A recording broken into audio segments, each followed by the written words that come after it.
एक जंगल में एक कबूतर, चूहा और एक हिरण, तीन बहुत अच्छे मित्र रहते थे। जंगल में बने सरोवर में पानी पीते, फल खाते और वही सरोवर के आसपास घूमा फिरा करते थे। एक दिन जंगल में एक शिकारी शिकार करने आया। उसने हिरण को पकड़ने के लिए जाल बिछाया। अरे बहुत सुंदर हिरण है, इसको तो मैं आज पकड़ के रहूंगा और इसे बेच के बहुत धन भी कमाऊंगा। ऐसे सोचते हुए शिकारी बहुत खुश हो रहा था। काफी प्रयत्न और मेहनत से शिकारी ने जाल को छिपाकर लगाने में सफल हो गया। शिकारी के जाल में हिरण आसानी से फंस गया। इस पर कबूतर ने कहा, घबराओ नहीं मित्रमा, मैं देखती हूँ शिकारी कहाँ है और कितनी दूर है। मैं उसको रोकूंगी जब तक हमारा मित्र चूहा तुम्हारे जाल को कुतर देगा और तुम जल्दी से निकल जाओगे। ऐसे कहते हुए कबूतर शिकारी को ढूंढने शुरू कर देती है। वह बहुत दूर में खड़ा था मगर कबूतर की नजर से बच न पाया। कबूतर ने अपने प्राण को जोखिम में डालकर शिकारी के ऊपर वार करना शुरू कर दिया। कबूतर के प्रहार से शिकारी को कुछ समझ में नहीं आया। अरे ये कबूतर मेरे ऊपर क्यों शिकार कर रहा है? मैंने इसका क्या बिगाड़ा? ऐसे कहते हुए वह परेशान होकर बचने के लिए जगह ढूंढने लगा, मगर कबूतर शिकारी को ज्यादा देर तक रोक नहीं पाई। शिकारी ने जल्दी ही कबूतर काबू पा लिया और वह जाल की ओर आया। इधर चूहे ने जाल को लगभग काट दिया था। अब हिरण आजाद होने वाली थी। तभी शिकारी वहां पहुंचा। इतने में कबूतर का एक झुंड वह जल्दी से आकर उस शिकारी के ऊपर ताबड़तोड़ आक्रमण कर दिया। अरे इतने सारे कबूतर कहाँ से आ गए और मेरे ऊपर ये हमला क्यों कर रहे हैं? ऐसे सोचते सोचते शिकारी को कबूतर पर काबू पाने में थोड़ा समय लगा। इतने में चूहे ने निडर भाव से जाल को कुतर दिया, जिससे हिरण आजाद हो गया। अब क्या था, हिरण और चूहा अपने अपने रास्ते भाग चले। कुछ दूर भागे होंगे, उन्होंने पीछे मुड़कर देखा तो उनका मित्रमा कबूतर शिकारी के चुंगल में आ गई थी। हिरण ने सोचा, अरे इसने तो मेरी जान बचाने के लिए अपनी जान जोखिम में डाल दिया। यह सोच के हिरण धीरे धीरे लंगड़ा कर चलना शुरू कर दिया। इससे शिकारी को लगा कि हिरण घायल है, उसके पैर में चोट लगी है, इसलिए वह धीरे धीरे चल रही है। अरे ये हिरण तो घायल है, उसके पैर में चोट लगी है, इसलिए वो धीरे धीरे चल रही है, वह भाग भी नहीं सकती। यह सोचकर शिकारी ने झट से कबूतर को छोड़ दिया और हिरण की तरफ दौड़ा। शिकारी को आता देख कबूतर उड़कर आकाश में चल पड़ा। हिरण जो अभी नकल कर रही थी वह भी तेजी से दौड़कर भाग गई और चूहा दौड़कर बिल में घुस गया। इस प्रकार तीनों दोस्तों की सूझबूझ ने एक दूसरे की जान बचाई और रक्षा की। सदैव आपसी सूझबूझ और समझदारी हो तो किसी भी मुसीबत का सामना किया जा सकता है और किसी भी समस्या का हल निकाला जा सकता है।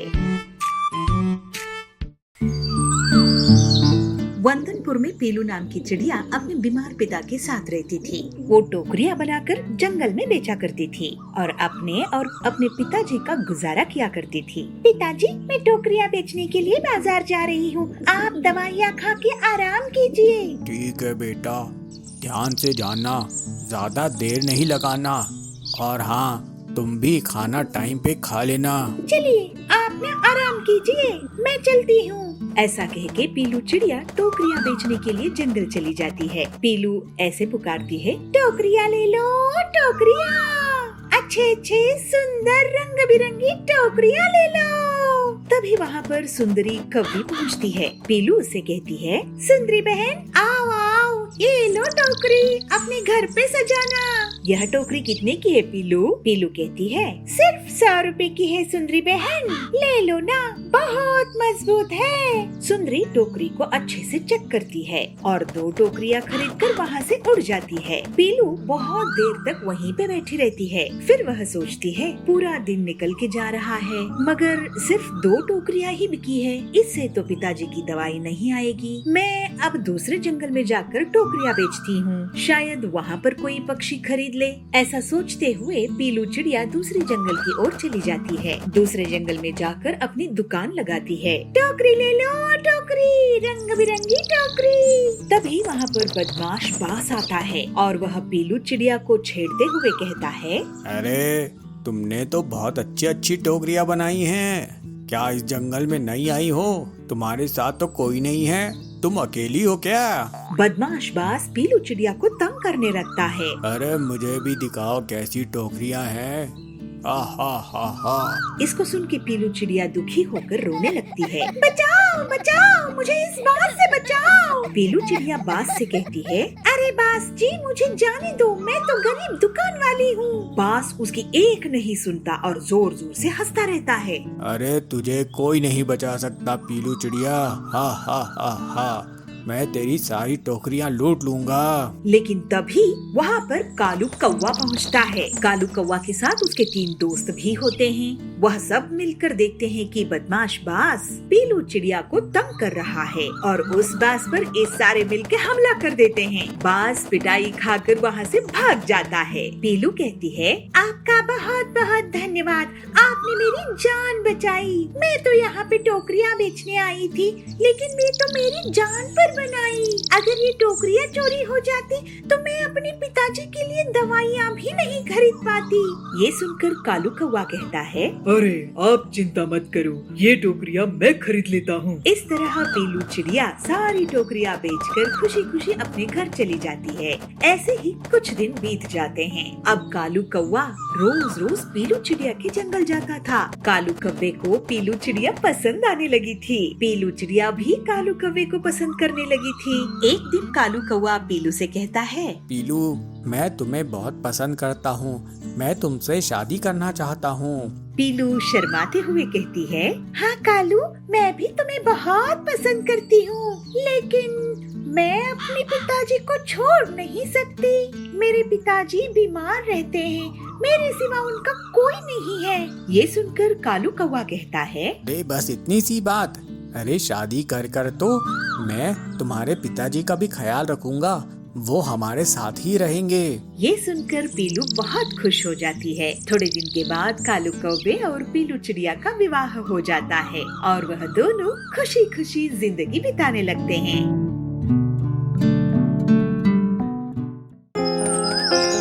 एक घने जंगल में बबलू और पीलू चिड़िया साथ में रहते थे। वे दोनों पति पत्नी थे। बबलू कबूतर कुली का काम करता था और नदी पार से दूसरे पक्षियों का सामान उठा के लाता था। एक दिन बबलू जब काम पर जा रहा था, अजी अपनी सेहत का भी ख्याल रखा करो, सभी किसी न किसी दिन छुट्टी लेते हैं, आज रविवार है और आप आज भी काम करने जा रहे हो। अरे पीलू, मैं काम नहीं करूँगा तो घर कैसे चलेगा? अब तो तू माँ बनने वाली है, अगर मैं पैसे नहीं कमाऊंगा तो अपने बच्चों को अच्छी शिक्षा, अच्छा जीवन कैसे दे पाऊंगा? आपसे तो बहस करना ही बेकार है। ये लीजिए पोटली, इसमें मैंने खाना रख दिया है, समय से जरूर खाइएगा। नहीं पीलू, आज मेरी तबीयत सही नहीं लग रही है, कुछ भी खाने का मन नहीं कर रहा है, काम से आने के बाद खा लूंगा। बबलू बिना खाना लिए काम पर चले जाता है, पर पीलू चिड़िया को क्या पता था कि बबलू से उसकी मुलाकात आखिरी होगी। बबलू बेहोश होकर नदी में गिर जाता है और पानी में बह जाता है। पीलू अस्पताल जाती है तो उसे पता चलता है कि बबलू अब इस दुनिया में नहीं है। वो बहुत दुखी होती है और रोती है। अरे मैंने कितनी बार कहा था कि अपनी सेहत का ख्याल रखा करो, आखिर चक्कर आकर तुम पानी में बह गए। अब बताओ मैं अपने होने वाले बच्चे से क्या कहूँगी। पीलू एक बच्ची को जन्म देती है। ऐसे ही एक दिन एक डाकिया उसके पास एक खत लेकर आता है। पीलू वो खत को खोलती है। अरे ये खत तो कड़क सेठ की तरफ से आया है, मुझे बबलू की जगह नौकरी दी गई है। मुझे अपने बच्ची के लिए ये नौकरी करनी होगी, तभी मैं उसे अच्छी स्कूल में पढ़ा पाऊंगी। पीलू जल्दी से वो नौकरी ज्वाइन कर लेती है और दूसरे पक्षियों का सामान उठाने लगती है। जब भी नदी के पार से कोई पक्षी आता था तो पीलू उसके पास तुरंत पहुंच जाती थी। पीलू, बहन जी क्या मैं आपके इस सामान को उठा लूं? अरे तुम तो एक छोटी सी चिड़िया हो, क्या तुम इतने बोझ को उठा पाओगी? हाँ हाँ बहन जी, मैं सारा बोझ उठा लूंगी। बहन जी, मैंने अपनी जिंदगी में इतने बोझ उठाए हैं कि उसके सामने बोझ कुछ नहीं है। क्यों, ऐसा क्यों कह रही हो? और तुम अपनी ये बच्ची को साथ में लिए क्यों घूम रही हो? तुम्हारे पति कहाँ हैं? क्या वो काम नहीं करते? मेरी दुख भरी कहानी सुनकर क्या करेंगी बहन जी? रोज नदी किनारे जो भी पक्षी आते हैं वो मेरी दुखी कहानी को जरूर सुनते हैं, लेकिन कोई मेरी मदद नहीं करता। अरे तुम मुझे तो बताओ, मैं तुम्हारी जरूर मदद करूंगी। क्या बताऊं बहन जी, मेरे पति की मौत इसी नदी में डूब कर हो गई थी। उसके बाद से मैं कुली की यहाँ पर नौकरी कर रही हूँ। देखो पीलू, जब तुम्हारी बच्ची बड़ी हो जाएगी तब उसे मेरी स्कूल में भर्ती करा देना। मैं उसका बहुत अच्छे से ख्याल रखूंगी। मैं उसे पढ़ा लिखा कर एक ऊंची अफसर बनाऊंगी। मैं तुम्हें अपना पता दे देती हूँ। और वो चिड़िया पीलू को पता दे देती है। काफी साल बाद जब पीलू अपने घर को साफ कर रही होती है तो उसे उस चिड़िया का लिखा हुआ पता दिखाई देता है। अरे ये पता तो वही है जो मुझे मैडम जी ने नदी किनारे दिया था। मैं तो बिल्कुल भूल ही गई थी। अब मैं अपनी बेटी को लेकर मैडम जी के स्कूल में जाऊंगी और उसे वहाँ पढ़ाऊंगी। पीलू अपनी बेटी को लेकर उस स्कूल की तरफ जाती है। आओ पीलू, बहुत सालों बाद दिखी हो। ये देखिए मैडम जी, मेरी बच्ची अब बड़ी हो गई है और मैं इसे आपके स्कूल में दाखिला दिलाने लाई हूँ ताकि ये पढ़ लिख कर बड़ी अफसर बन जाए और मेरी तरह से जीवन में संघर्ष नहीं करना पड़े। हाँ हाँ पीलू, तुम चिंता मत करो, मैं तुम्हारी बच्ची को अच्छी एजुकेशन दूंगी। तुम्हें इस पर बहुत गर्व होगा। फिर पीलू की बच्ची उस स्कूल में पढ़ती है और बड़ी होकर वो एक बहुत होनहार अफसर बनती है और पीलू अपनी बच्ची के साथ हंसी खुशी रहने लगती है।